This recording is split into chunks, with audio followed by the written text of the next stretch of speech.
SSC 26 batch তোমাদের pretest পরীক্ষার রেজাল্টের পরে অনেকেই আমাদেরকে বলেছো যে তোমাদের রেজাল্ট আরেকটু বেটার হতে পারে। এটা স্বাভাবিক। মানুষ এসএসসি পরীক্ষার আগে প্রথম ধাক্কাটা খায় এই প্রিটেস্ট এক্সামে। এরপর অনেকে প্রিপারেশন নিয়ে উতরিয়ে যায়, টেস্ট পরীক্ষাটা ভালো করে। অনেকে টেস্টও খারাপ হয়, তারপরে এক্সাম একেবারে এসএসসি এক্সামের আগে 3 মাস পাড়ে পড়াশোনা করে দেন A+টা পায়।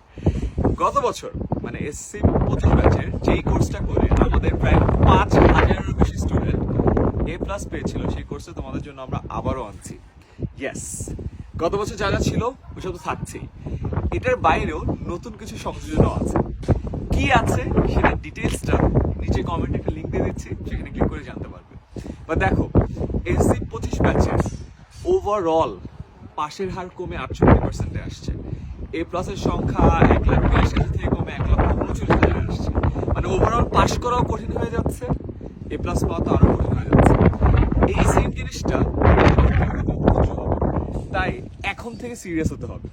প্রিটেস্টটা দিয়ে প্রথম একটা সিরিয়াসনেস বুঝতে পেরেছো, বা ধাক্কাটা কেমন খেলা সেটাও বুঝতে পেরেছো, রাইট? সো এখন তোমাদের সুযোগ টেস্ট পরীক্ষার আগে নিজেকে ঝালিয়ে নেওয়া অ্যান্ড কমপ্লিট প্রিপারেশনটা শেষ করা।